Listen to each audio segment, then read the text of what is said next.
Good evening, friends. It is Monday, November 1st, first of the month, and it's a little after 8 p.m. I just got out of a really good meeting. I hope everybody's doing really good.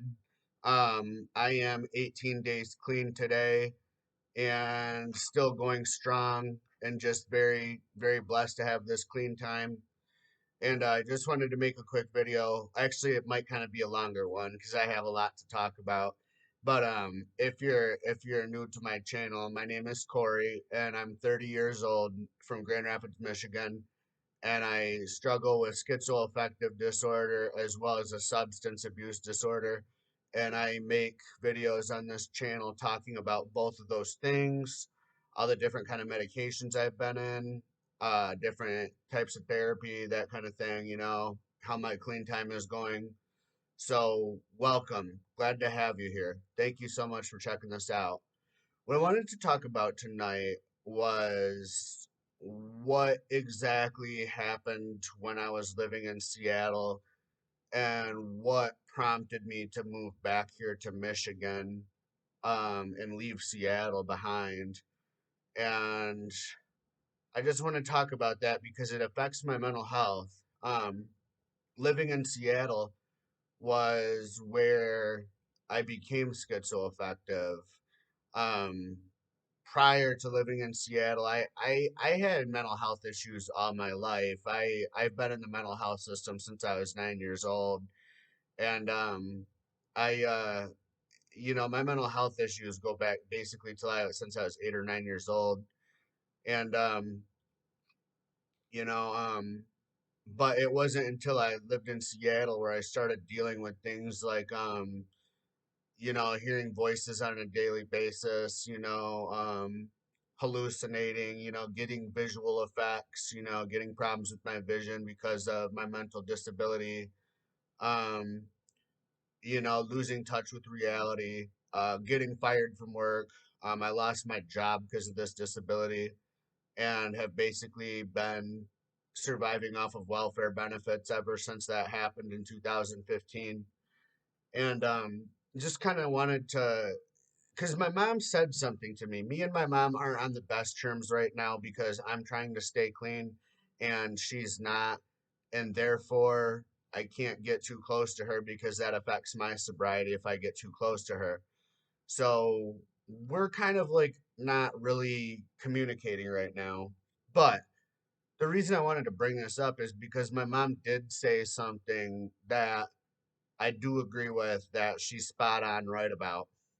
Because when I came back to Michigan, ever since I came back to Michigan, my mom's been telling me, Corey, something happened to you when you were in Seattle. You're not right. You're different than you used to be. And she's right about that because some shit did go down in Seattle. Before I get into the bad stuff, though, I want to say some positive things about living in Seattle. Number one, we lived in two different apartment complexes. Both of the apartments we lived in were very nice apartments. We were very blessed to not be homeless and have a place to live. Most of the time, I was living with my boyfriend Mike and his mom. Very good people to live with. And you know, another thing I want to say is very good health care, very good health care, for both physical and they have a lot of options for both physical and mental disabilities. I got excellent mental health services. I got excellent substance abuse services. I was able to see a GI doctor for the problems I have with my liver and my acid reflux, my GERD disease. I was working with a nutritionist for a while about dieting and weight loss. That was a really good opportunity for me. So they do have excellent health care there.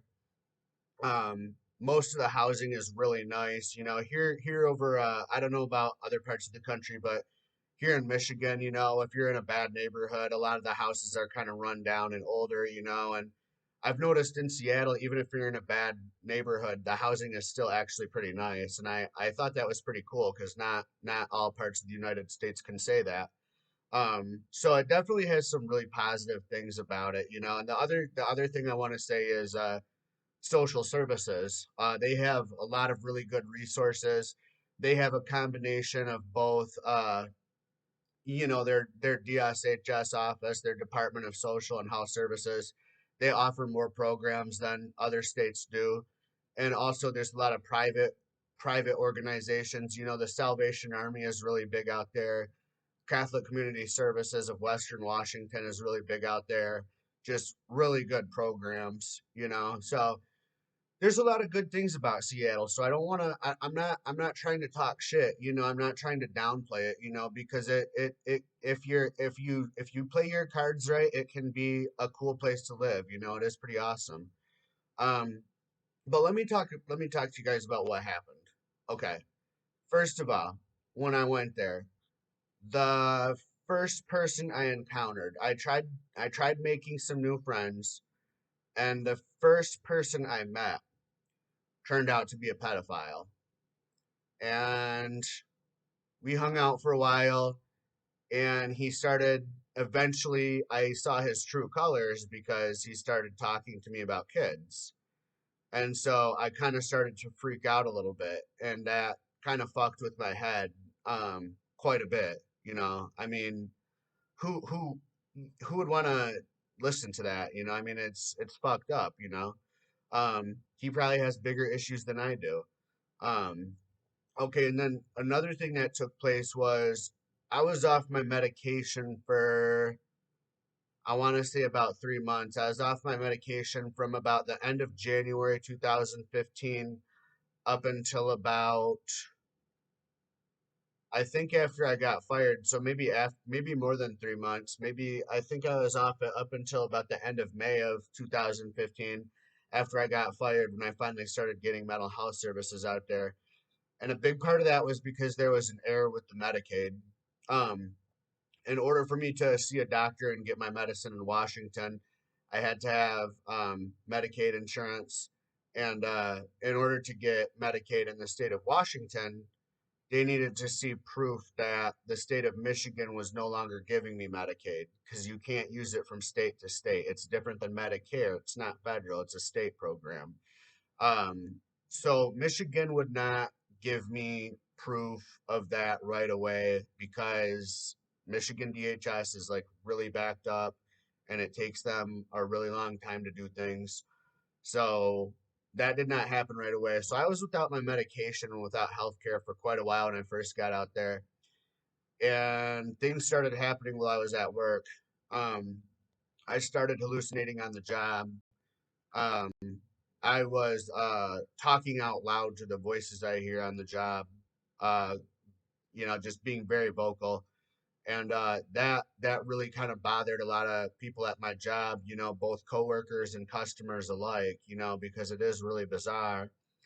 So I was having very bizarre behavior at work, and I had been warned several times that this was a problem before I eventually got let go. But see, the thing is, I was off my medication and did not have access to my medication, and therefore I couldn't really tell the difference between what was real and what wasn't. So I was just really a mess, and it just so I got fired and I lost my job, and that was the first time that I'd quit jobs before that. Like the first time I lived in Michigan, I kind of bounced around from job to job, but that was me voluntarily quitting. I never actually got fired, you know what I'm saying? So this was kind of a first for me. Um, then there were a couple other things that happened.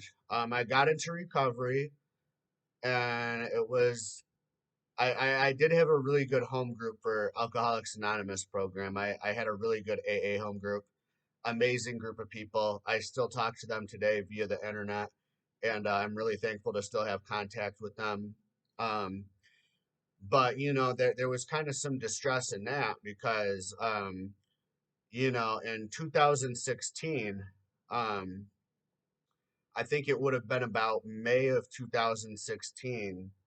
Friend of mine who was in the home group with me, who was in recovery with me, ended up getting murdered. Um, what happened was they say she took some dope from the Mexican mafia, and they did not like that. So what they did was they came to her homeless camp, and they murdered her in the middle of the night while she was sleeping. Shot her twice in the stomach and once in the head. Because I guess if they put a hit out on you, I guess that's how they do it. That's like their symbol, you know? So she got murdered, and I was pretty emotional about that. And then about a month after that, another person who I was in recovery with, who I didn't really know too well, but still kind of knew her from meetings, she committed suicide too. She shot herself in the head um, in another one of the AA meeting halls out there. She actually did it right there in the building, and just this death, you know, these people passing away really kind of had an effect on me, you know. Um, so that was a problem. The next thing I can think of that would have been a problem was I got involved with another homosexual, and I don't want to go into too much detail because it's kind of gross, but I ended up getting exposed to HIV, and I had a very close call because I thought I was going to get HIV. Um, but fortunately, we caught it very quickly. I told my doctor what happened right away, and he put me on two medications. He put me on Truvada, and then he put me on another one. I think it was called Icentris. And I got tested like every week for a certain number of months, and eventually it cleared. It came back clear. You know, I came back. Everything came back negative. The pills were working. I didn't get HIV, but I mean, I could have easily gotten it, and that could have really fucked up my life if I would have got that. So that was that kind of fucked with my head a little bit. Um, and then the other thing that happened is I relapsed shortly after I was exposed to HIV. I relapsed because that same person ended up giving me drugs. So I got hooked on dope pretty heavily. Um, you know, I was doing some pretty sketchy shit to get drugs. Um, you know, so you know, that had an effect on me. Um, so, but, oh, and then the other thing I can think of that was also in 2016, 2016 and 2015 and 2016 were like the hardest years of my life. I was having a hard time adjusting to Washington. I had very few friends. Mike was at work all the time, so I was constantly alone. I was very isolated. Part of that was my fault because I probably could have reached out for help a little bit more than what I did, but I chose not to. So I was very alone and isolated much of the time, which that can fuck with people's heads too, you know. So that just was not good, you know. And then in 2016, because of a situation that was happening at home, which I'm not going to talk about too much because I don't want to make other people look bad or, you know, but there was a situation going on at home that basically forced me out of the apartment. So I became homeless um, for a period of time at the end of 2016, and that was really difficult because to be homeless in Seattle it's really difficult. The shelters are really brutal. Um, they're hard to get into too because they have such a big homeless problem out there that it just uh, it just you know it's hard to get into the shelters. It's hard to get placement into the shelters, and it's hard to get public housing out there because so many people need it.